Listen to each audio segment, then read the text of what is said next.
What's up, everybody? Welcome to the Optional Skate Daisy Yours flagship hockey podcast. My name is Greg Zell, but you might know me better as Pez.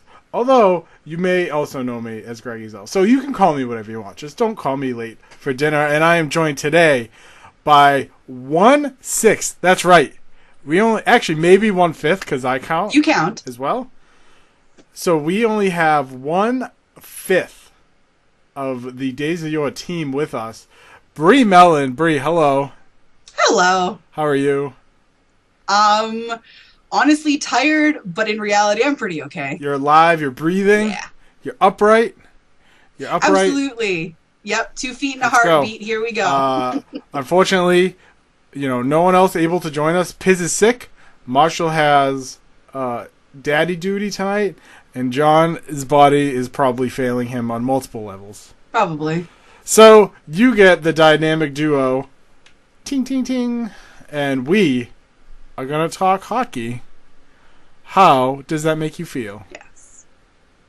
I feel pretty okay about it. It's been a while since I've actually talked hockey. So. I know you weren't on the last podcast. Nope. You missed it. I was out of town. Yeah, you were out of town, so you missed it. It was Marshall, Piz, and the great Mike Fail.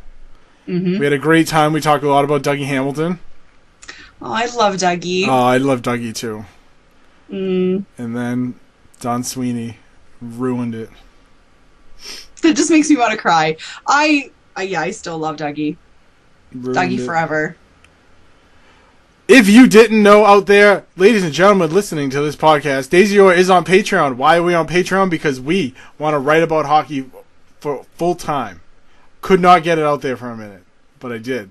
We want to write about hockey full time, but to do that, we need your support. Because people like CSN, people like Nesson, people like NBC, they don't want to hear us talking about fuck sticks, about cum cakes, and about shoving things and other things.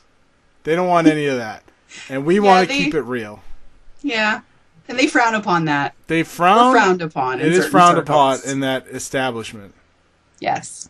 So we want to keep it. We want to keep Days of Yore pretty grassroots, pretty wholesome to what we originally started out as. And to do that, we need your support. So head on over to patreon.com/daysofyore. Check out all the reward tiers. You got your $1 tier, which is a big thank you from us. $5 tier, which is a bunch of stickers. Daisy Yore and Mommy's Old Trash Cast stickers, I decided, by the way. Oh. Yeah. Executive decision made there. Executive decision. $10 tier, you'll get the podcast days early. So we're recording this on Wednesday, November 30th. This podcast is going to go live December 2nd. So that's 2 days. So you get a 2-day turnaround from when we do this podcast to when it hits your beautiful ears. And you'll also get the Trash Cast, which you'll get the following Friday. So every week you're going to get a Days of Yore or Mommy's Little Trash Cast podcast. And it's going to be the bomb. Or if you're Mr. Moneybags, hit up our $25 tier. You'll get a t-shirt, Days of Yore t-shirt. You'll get stickers. You'll get all the podcasts. If you're local, you'll get a hug from me as a thank you. But if you're not, you'll just get a thank you anyway. How's that sound? I think the hug itself will just bring all the people in. Yes. I think so. Absolutely. That's a good selling feature. Yeah, I try. That's why I have this big, beautiful body. It's a hugger's body. There you go. There we go. That's what I tell myself in the mirror. If you don't have any bucks to throw us, that's okay. That is okay. You can start laughing, Bree. It's okay. I'm trying to be silent and appropriate now so you can just finish what you're saying. No, it's okay. If you don't have any bucks to throw us, that's okay. Head on over to soundcloud.com/DaisyYore where you can stream or download any of our podcasts. Take them on the go. Hit up iTunes. Hit up Google Play. Hit up Stitcher. Hit up all your major podcasting services around the globe. Give us a 5-star review. Tell us how great we are. Tell us how sexy we are. We will appreciate it. And you can hug my big, beautiful body. Sorry, I'm not laughing at you. That's I'm it. laughing That's with all I'm going to say. No, we're good. Oh, you can laugh at me. I don't care. No, you can laugh at me. I am both comical in the sense that I make people laugh, but I can also, if people laugh at me, I can also take it. because I'm not insecure about myself. Very true. It's the only way to be. Since the last podcast, Brienne, that you were not a part of, because you are out gallivanting the world or whatever you were doing. I actually know what you were doing, but it's none of these people's business. Sounds good. It's a secret. What I was doing is a secret. It's a secret. So Brienne was out being 007. The Bruins, on the other hand, went 3-3-1. And they had one full week. Mm-hmm. St. Louis, Calgary, and Ottawa, where they went 0-3. So there was a mini freakout amongst the Bruins. I'm going to call it the fan sphere. You tried so hard. So proud. Almost couldn't get it out. But I'm gonna. The fan sphere. There you go. Kind of like in The Simpsons with the sun sphere, but this is the fan sphere. Is it warranted, or would people jumping the gun? Okay, so stop freaking out. I hate that shit. They can lose. They're gonna lose games throughout the entire season. You can't have a mini meltdown every time they do something like this, or it's gonna be a long fucking season, people. It is not, in my brain, it is not cause for an epic meltdown of any proportion at all. Shit happens. It'll get better, or it'll get worse, or whatever. I just think that as the catalyst for some kind of freak out doesn't work for me. But does a 3-game losing streak while the team is they're losing to they're losing to Ottawa. So you could say that's maybe like a 4-point swing, because then you have to make up another 2 points, and then losing to Calgary, a team you probably should beat, because Calgary offensively is garbage. In net, they're garbage. If Brian Elliott plays, which he didn't, Chad Johnson played. Aww. Then I picked him up in fantasy, and he shit the bed for me, and I immediately dropped him the next day. I saw that. I was like, and there he goes. Fucking son of a bitch. And St. Louis, I can take a loss to St. Louis. St. Louis, one of the best teams in the Western Conference. So I can take a loss to that, but the Ottawa game was pretty big. I mean, they only lost 3-1, I think, that game. I think it was the Calgary loss that kind of set people over the edge, because Calgary is third to last in the Western Conference. That is true. But I don't know. I kind of go on this shit's going to happen. They do this every year. I think they lose to a team that I'm like, what the fuck are you doing? They really do. That's the so-and-so. What the fuck is your problem? I think I'm just so used to it that I'm like, this is nothing. This is no cause for alarm yet, people. So I don't know. I'm being level-headed and shit, and it's not. Yeah. So, coming out of those losses, they handedly beat the Tampa Bay Lightning. Mm-hmm. And then I'm just looking up the schedule real quick. And then they lost in a shootout last night to Philadelphia, which they were down 2-0 after the first period. So you got to give them some credit. Some credit, for because sure. They fought back against the Philadelphia team, who right now is tied with Boston in points. Because if you looked at the wild card standings, granted, we're a quarter of the way through the season. Wild card standings, second wild card team is New Jersey at 25, and then Boston at 25, and then Philadelphia at 25, Toronto at 24, Florida at 24, Detroit 24. So there needs to be separation. So that loser point was big in terms of staying in this race in December, but. Yeah, I don't think it's time to freak out. I think if you wanted to freak out about something, you can kind of freak out about the goal scoring problem with this team. Yes. Go ahead. And that's not so much a freak out as much as it is being supremely fucking frustrated. Right. I view freak out as in my brain is just a meltdown where you just can't control anything and you're just angry for no reason. You're losing your mind. Yeah, you're just absolutely losing all of your shit. I think more it's frustration with what's been going on. Yeah, super fucking frustrating, by the way, to watch this team do a shootout. Can we talk about the fucking shootout last night? You know what? You can. Okay. I didn't watch it. Here's what I want to talk about. Not necessarily the shootout itself, but the order of the shootout. Oh, now I need to look this up. Oh, okay. God. Bree and it was really bad last night. So, right. So, if you look at the fucking lineup he put out there, here were his first 3 shooters. All right. You know what? Before that, if you had to bring out 3 shooters for a shootout, who would your 3 players be on this team? The first line. Those 3. Of Brad Marchand. Yep. Marchand, however the fuck he's pronouncing that this year. Patrice Bergeron. Yeah. And settle down, Pierre. And David Pastrnak. Yes. Here was Claude Julien's brilliance. This is going to make me cry. Okay, continue. Number 1, Ryan Spooner. Number 2, Riley Nash. 3, 4, and 5, Bergeron, Pastrnak, Marchand. 1 second. Why would you not start with those 3? Why even fucking bother with Spooner and Riley Nash, who I keep forgetting is on the goddamn team? Right? What are you thinking, Claude? Right? Right.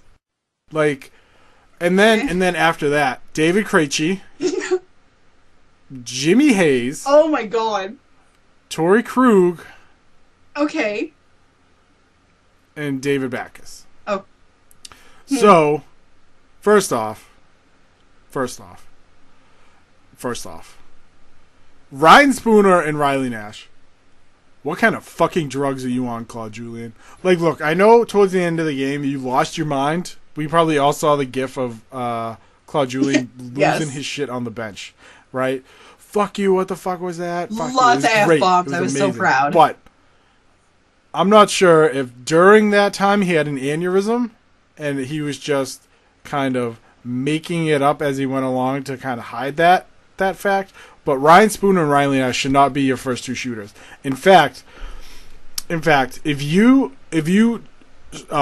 strolled out, if you had Bergeron, Pastrnak, Marchand, game's probably over because Brad Marchand scored in the fucking 10th round in the shootout. I just don't get it because if you look at Philly, they had Nick Cousins, they went Nick Cousins, Claude Giroux, and Wayne Simmons. Yeah, those are basically their best shooters. Travis Konecny got that right though. I was pretty excited. And then Jacob Voracek. And Voracek actually scored their first goal. And Shane, I'm not gonna get this right. Say his last name for me. Ghostus Bear. He scored in the 17th round. But still, you should not in any way. You want to make a case that David Krejci belongs in the top 3? Fine. Yeah, potentially. If you want to fight about it, I could maybe be swung over to that side. If you want to make a case, Torrey Krug decides to be in the top 5. Fine. Mm-hmm. Fine. Yep. I won't like it, but I'll respect it. Yes. You want to tell me Ryan Spooner and Riley Nash belong in the top 3? You, friend, can go to your local Home Depot and get fucked. Yeah, you're on the crack if that's how you think. You are doing the drugs. I don't know how you would get fucked at Home Depot, but you somehow will. I don't know. Make your own drywall glory hole and get fucked, because that is fucking bullshit. So that is my Claude, what are you doing segment of the podcast. It irritated me last night because that's a winnable game. That's awful. I missed the entire game, but that is, even I, having not watched the game, can tell you that is some baby back bullshit. There's no way that those 2 should have been in over the other people that came after them. Like, what the fuck are you on, buddy? Are you huffing the glue? Do you have the problem? It just, none of it makes sense. No. None of it makes sense to me. And I think going back to why I'm not so freaked out about all of these wins and whatever is because none of it this season has made any fucking sense at all. so I'm not surprised. I'm like, whatever, it doesn't fucking make sense. It's all good. Yeah, that's true. Literally Like, No. Literally none of this season has made sense. No, exactly. So I think I'm beyond even getting super irritated meltdown mode about it because I can't even find logic. So can't reason with no reason. Can I throw something at you? Potentially. Let me throw this at you. Ryan Spooner in his career Yes. is a 27% shootout whatever. He converts 27% of his shootouts. Okay. Okay. In 2013, 2014, 0-3. 14-15, 0-2. This year, so far, 0-2. So the reason he is a 27% shooter is because last year he went 3 and 4. He went 3 for 4. He had 75% shooting. Okay. So why is he out there? Mm-hmm. Why is he doing that? It doesn't make sense. Look up Riley Nash. I'm curious. I'm gonna look it up. I'm doing it right now. There has to be some Feverishly. reason in Claude Julien's little tiny brain that made him think that was a good life choice. He is. He's 50%. Okay. He's 50% lifetime in the shootout. So. Okay. This year he's 1 for 2. Last year with Carolina he was 3 for 5. So it looks like he's pretty good in the shootout. So at least historically the numbers support potentially putting him in there somewhere. I don't agree necessarily within the top 3, but I'm a little more comfortable with him than Ryan Spooner being in there. Oh, 150%. But not top 2. Not top 3. No, but he God, should no. he should No. somewhere be, he should be like top 5, top 6, top 7, top 10. Fine. Yeah. Yeah. Put him in as the closer, just in case. Once you've gone through everybody else, if nothing's happened, then just throw him out there for shits and giggles and see what happens. Yeah, before you start rolling out like Brandon Carlo and fucking concussed John Michael Lyles. Because you're running out of bodies. Right. Pushing him down on a chair. No, I would put him in there just for shits and giggles, see if he could do it after I've expended my good people to, actually get some goals potentially and not have to use a Riley Nash. So let's get back to the goal scoring, okay? So it's clear the Bruins still lack goal scoring. Over the past 2 weeks, the Bruins have scored 13 goals. Sounds pretty good, right? Like, oh yeah, the Bruins have scored 13 goals. Yeah, that averages out to 1.8 goals a game. Which is gross. Which is horrid. That is fucking gross. It's bad. Yeah. David Pastrnak still crushing. Everyone else kind of plateauing. Brad Marchand did score last night, so hopefully he's back on an upswing. Out of the 13 goals, I'm going to tell you everyone that scored. Matt Bolesky. Okay. Patrice Bergeron. Marchand has scored 2. Your boy, Tim Schaller. David Backes has scored 2. Your other boy, Dominic Moore, has scored 2. Dominic Moore, friend, she's making a heart thing. You can't see it because there's no video. I fucking love him. You can't see it because there's no video, but I love him so very much. Give me some more. David Pastrnak has scored 2. Jimmy Hayes has scored 1. Shockingly, as I was making an anti-Jimmy Hayes gif, by the way. That was perfect. That was excellent fucking timing from you, asshole. Mr. Hayes. I'm almost proud of you for that. Almost. And then David Krejci. And that's it. That is basically in order because I went game by game from I think Minnesota to last night. So it's basically in order except for the doubles because it kind of. Yes. So. Yeah. Yep. Not an impressive list. Not overly, no. I mean, it's good to see guys like Schaller and Moore and even Jimmy Hayes on the board because as much shit as you want to give Jimmy Hayes, he needs to score goals. Mm-hmm. And that was an actual solid contribution that you can't take away because it's there with his name on it. So, yeah, that's mind-blowing for me. I was like, what the actual fuck is this Narnia? Am I in the closet? Like, what is happening here? The apocalypse is nigh.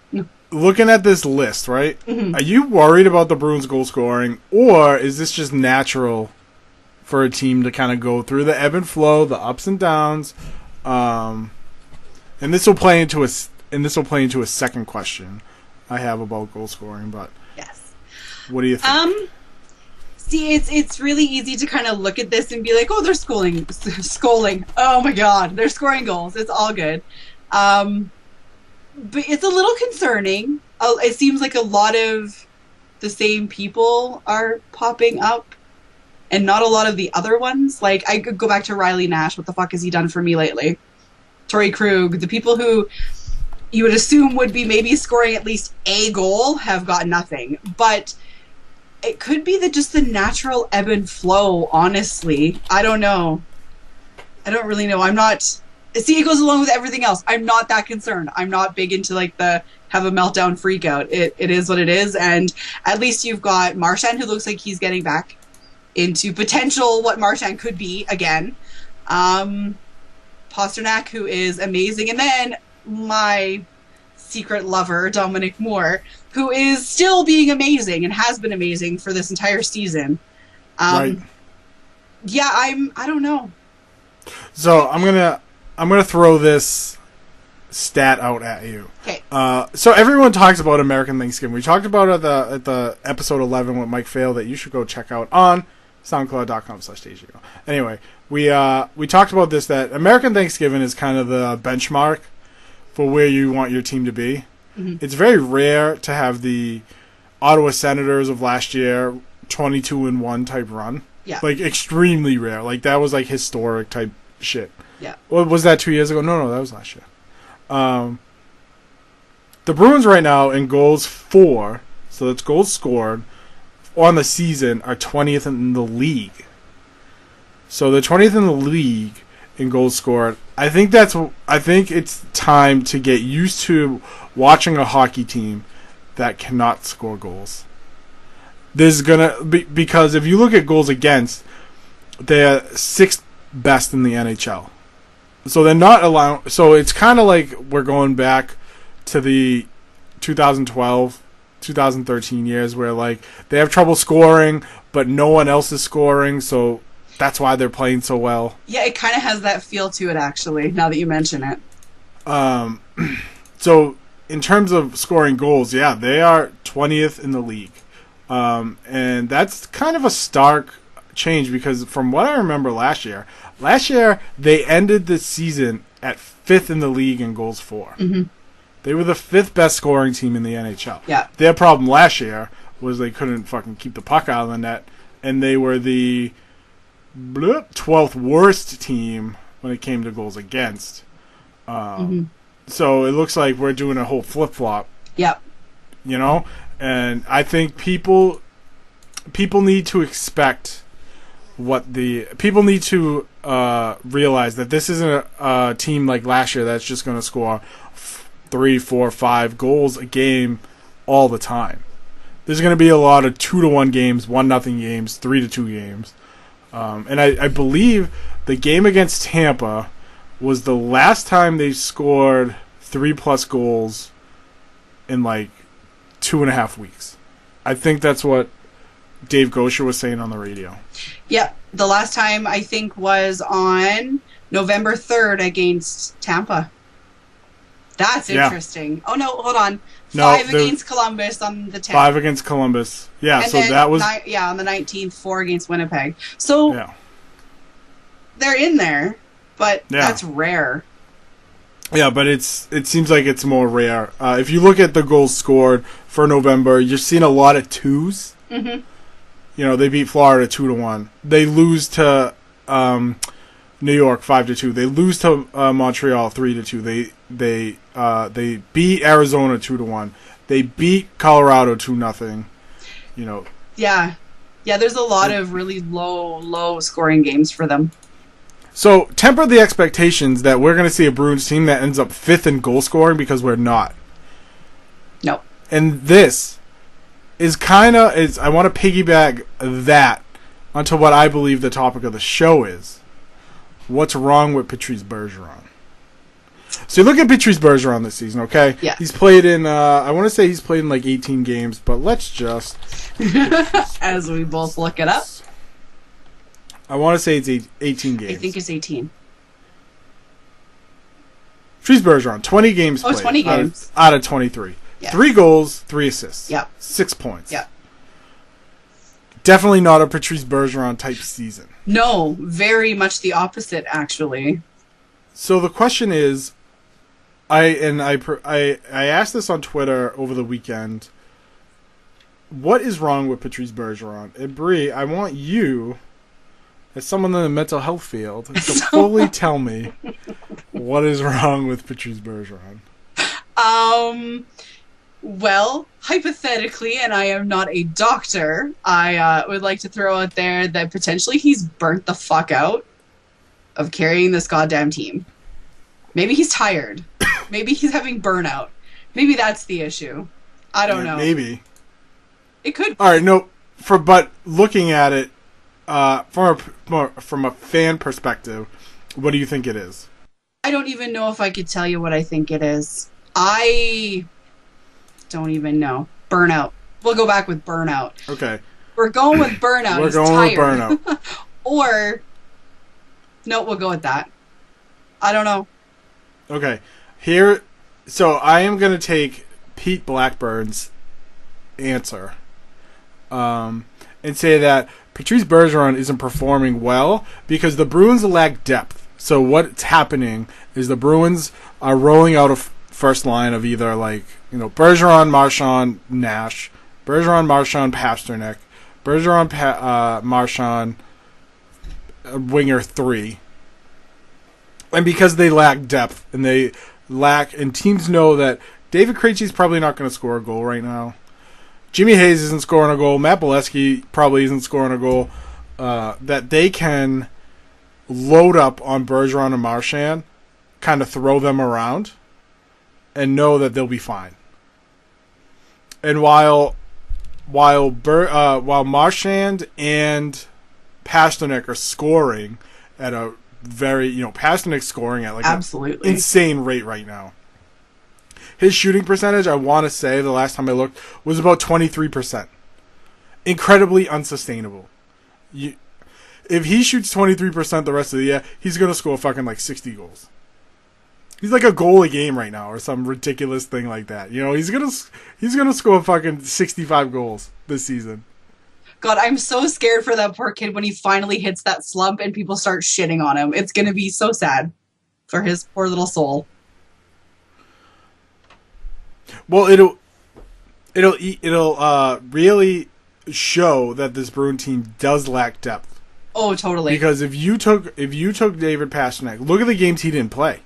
You take him out of the lineup, this team's boned, double boned, as I said during my Lion King Let's Play. Fucking double boned, because Marchand's doing it, but no one else is. Bergeron's not. So so what I think it is really is that teams are loading up against this first line, knowing that they don't have a second line like they used to have when it was Krejci, Lucic, Horton, Krejci, Lucic, Iginla. Fucking sometimes it was last year when Spooner, it was Krejci, Bolesky, and whoever was on the other side. I think it was sometimes it was Pasternak, but then he got hurt, and it was a revolving door. But he still had kind of that power forward to push him through, and he didn't have his hips weren't. They were only 75 years old, not 85 years old, like they are apparently this year. And I still think there's a nagging injury with Patrice Bergeron. That is possible as well. I've kind of thought that potentially there is something going on. And it's not a can't play through injury, but it's something that is bothering him. Something, potentially. So I'm going to see. Back in October, he missed 3 games. He missed 3 games with I think they just did an upper body injury. But I can't find it right now. So lower body injury. So he had a lower body injury, which is good because upper body, if it's close to the head, obviously. Yeah, well, and how much has his upper body already been through? Enough. In, his past history. We're done with enough. that.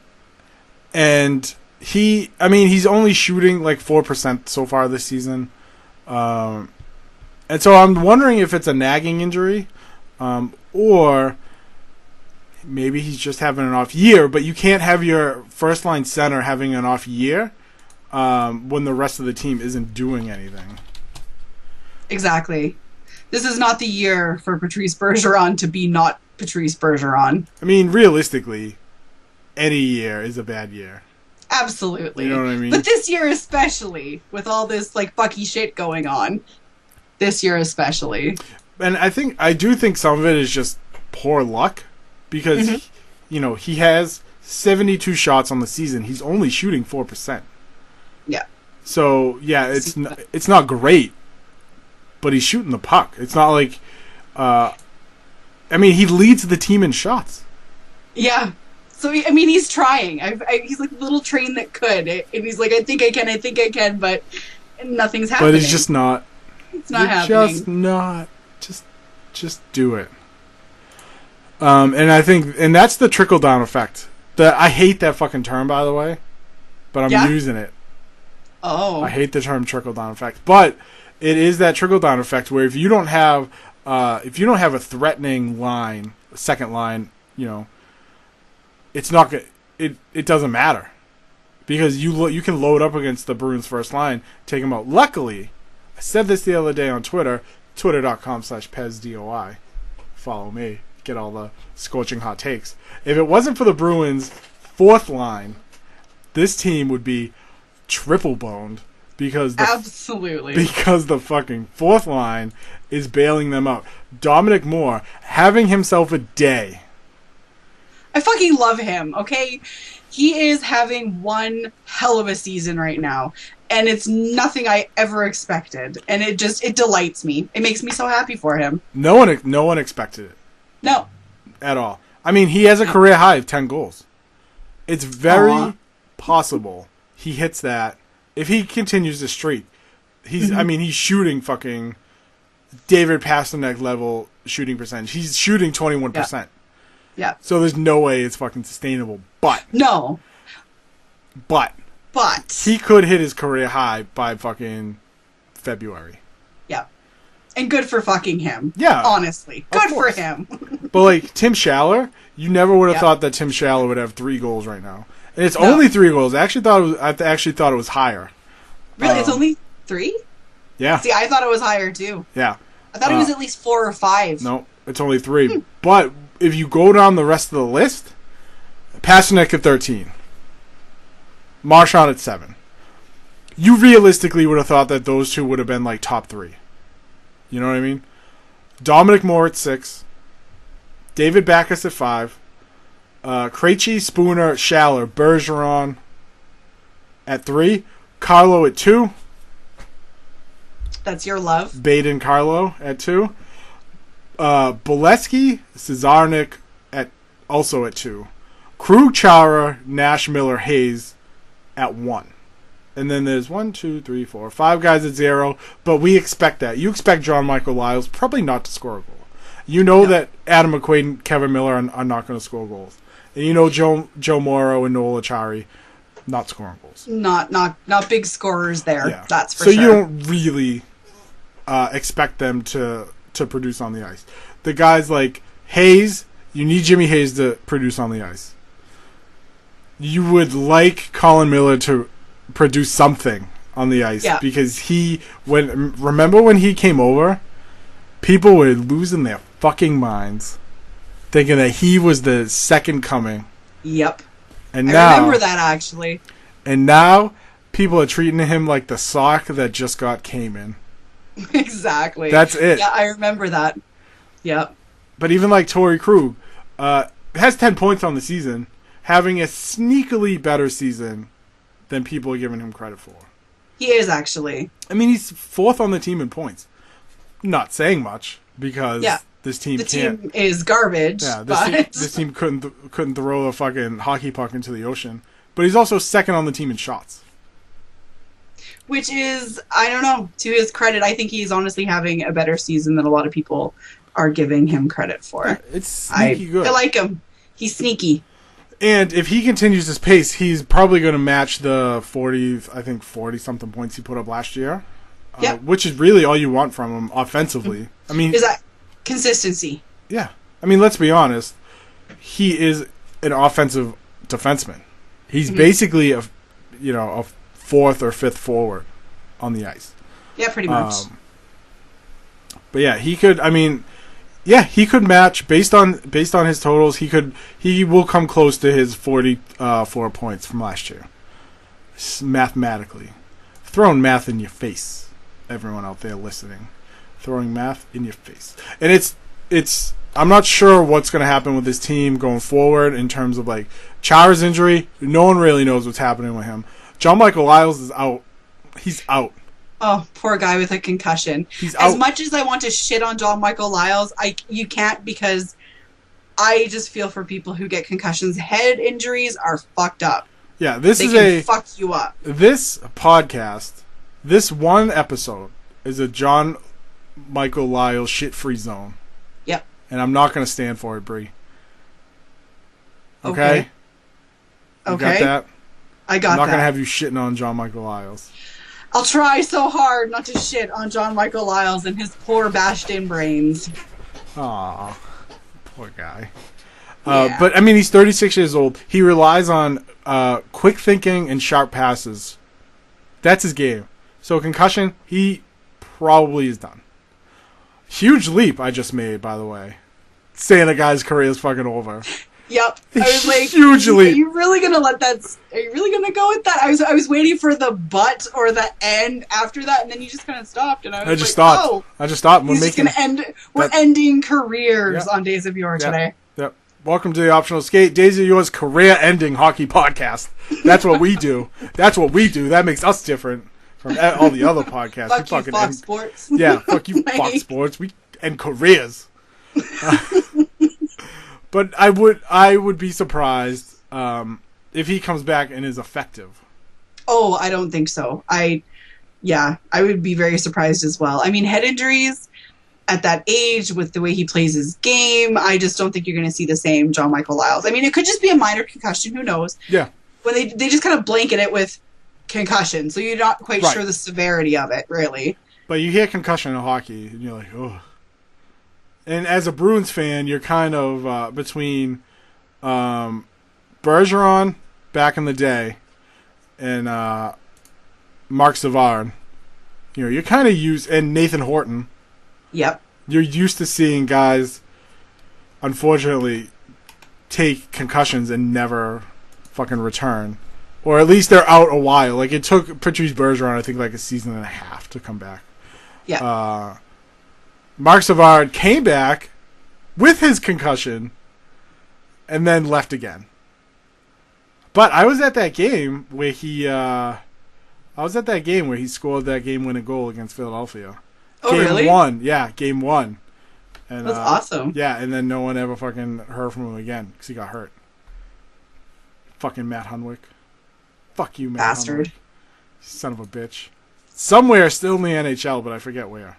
I want to say New York. Oh, I'm so curious now. Matt Hunwick. Curious. I want to say he's with the Rangers. He's with the Rangers, yeah. Fuck you, Rangers. No, wait. How could you Matthew John Hunwick is an American professional ice hockey defenseman and an alternate captain of the Toronto Maple Leafs. What? What? That's fucking gross, y'all. This is why they're the Maple Leafs. Oh my god, Maple Leafs worst. Who, by the way, we were going to have MLSC from Pension Plan Puppets on. Unfortunately, unable to make it. Because the marquee matchup, I believe, over the next 2 weeks, the Bruins versus the Maple Leafs. Mm-hmm. Absolutely. Not just because of Austin Matthews, but, and not because of Mitch Marner. Or William Nylander. Who I think might be better than Austin Matthews. Mm-hmm. He is slowly starting to look that way for me as well. And I'm so fucking pissed off. Let me just say this. I had him in fantasy. At the beginning of the season, I picked him up. And he was doing nothing. Absolutely fucking nothing. And so I dropped him. And it was like probably a couple more weeks of nothing. And I was like, good choice, Bree. You did a good thing there. And then all of a sudden, he starts on fire. And I'm like, fuck me right in the face. I need to go get this kid back, but guess who has him? Guess who fucking picked him up? Yeah, boy, Greg Ezel. So unimpressed with my poor judgment. Scooped him up. Fun story about that. I don't know if you were in staff chat when that happened. Yep. John was hitting the pickup button. He was. I fucking grabbed onto that lad, and I just held him to my bosom. Yep. And made him mine. Yep. Well, I'm kind of happy about that too, because he had taken William Nylander and I wanted him. So that's why I picked up Mitchell Marner in the first place. I was like, well, fuck you. If I can't have Nylander, I'm going to take Marner. And then he dropped Nylander. So actually, I kind of worked out for me because I wanted him so very badly. And he's like, oh, he's not going to do anything for you. He's been garbage. Yeah, 1 assist, like 10 shots on goal, a bunch of blocks. I'm like, thank you, John. So the exciting thing about this, not only that we get to talk about these young kids. Oh, they're so seriously, exciting. Which is awesome because the NHL, I think for a while, has kind of missed the youngins out there, you know. So it is nice to see. It is nice to see that the. Hold on, wait a second. Time out here. What? They don't play Toronto. They do on the 10th.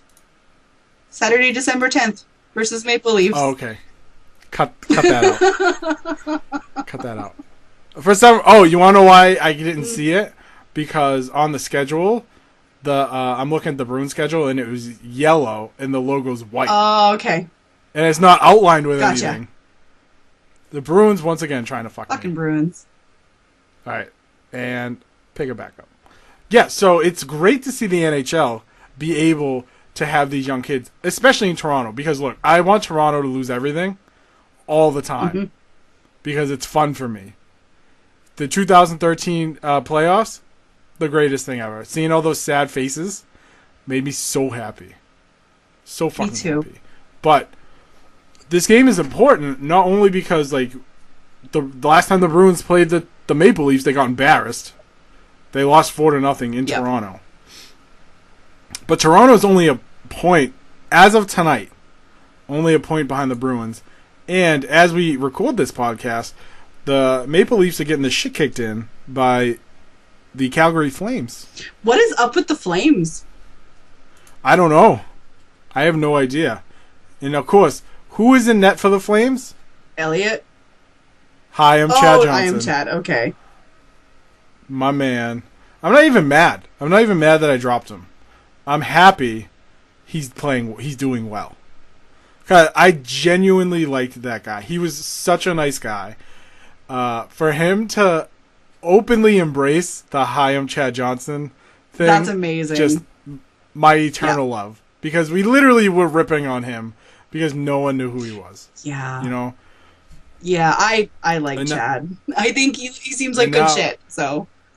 Yeah. And now he's the starting goaltender for Calgary because Brian Elliott is a dumpster fire. Absolutely. He's bad. A dumpster fire.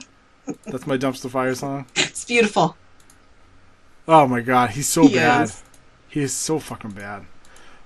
So yeah, I think it's an absolutely huge game for the Bruins against the Toronto Maple Leafs because, like I said, they're only point behind them as of today, November 30th. That could change tonight, or it could not, because they're getting the shit kicked out of them by fucking Calgary.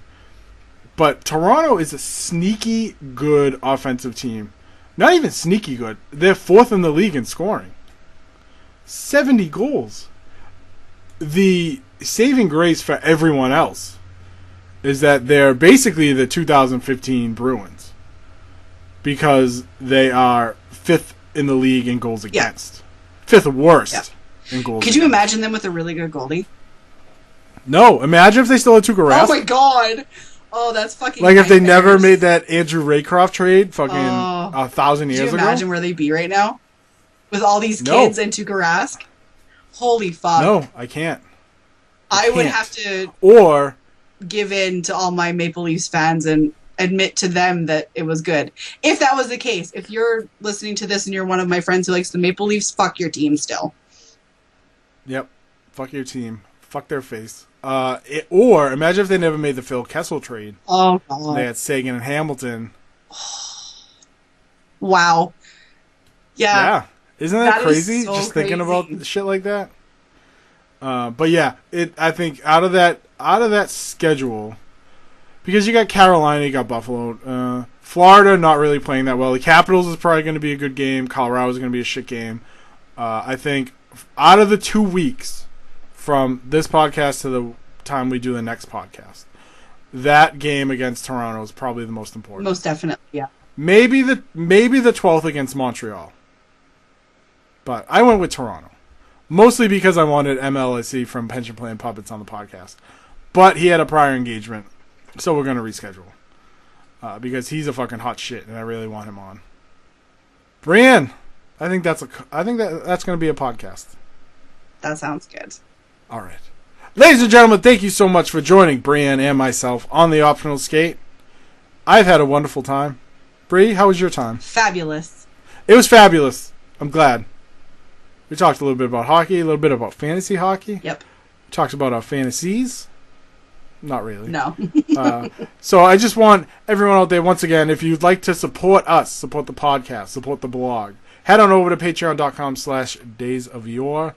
Bree, where can the good people find you on this weird World Wide Web that we call the internet? They can find me at DOYBREE on Twitter. That's DOY Bree, and not just the fine people can find me there, the shitty people can find me there too. Shitbags can find us all, can't they? Absolutely. You can find me at PezDOY if you want to waste your time. And if you want to follow all of us as a blog and then parse out which Days of Yore members you would like to follow, head on over to twitter.com/Days of Yore. So just look up Days of Yore. We're all going to be there. Although, still pissed off that we all don't have the same kind of name. Yep. I think after this podcast, I'm gonna tweet at DOI Bree, tell them to go fuck themselves. You probably shouldn't tweet at DOY Bree. No, that's you. Actually me. Please don't tell me to go fuck myself. At Bree DOI, I'm gonna tell her. There you go. There you go. Or himself. Could be a him. I think it's a him. Really? I have a feel that it's a him. Bree, let's look up. Oh, it is. It's Joel. God damn it, Joel. Fuck you, Joel. Yeah, and Joel's last tweet was fucking December 7th, 2012. Yeah, there you go. We got 135 in 3 hours. I got this today. Like, you're a fucking spam account, you dickhole. Go away. Go away, Joel. Fuck you, Joel. I don't like people named Joel to begin with. Yeah, Joel's a terrible name. It's a horrible name. Except all of our people that listen called Joel. We love you. Yeah, there's actually a guy named Joel that I was talking with today, and he's actually really nice. I think I know who you're talking about. He is a super nice guy. So we just hate spam. We just hate Egg Avatar Joel. Yes. Fuck Avatar. You, Egg Avatar Joel. And if you're having trouble finding out which Twitter account is mine, look for the Sidney Crosby penis shirt. I saw that. That's amazeballs. Because I am an adult, and that's what adults do. Might as well. He wore the shirt and he's an adult. Yeah. Well, he did the thing. It's because it says penguins. Yes, but he was holding the thing. He did to it on cover purpose. He's an adult and he made that life choice. He did it on purpose. God fucking damn it. Do I love the Penguins. The next time we actually record the podcast, the Bruins are playing the Penguins. They are. That'll be an interesting podcast. That'll be, yeah. Because we're basically live. We might be recapping a game live as we do a podcast. So that'll be interesting. All right, ladies and gentlemen, thank you so much. We have extended this outro because we are just garbage people. We want to keep you around longer. Again, DOI Bree. There you go. Yep. At Pez DOI. At Days of Yore. We'll see you next time. Stay golden, friends.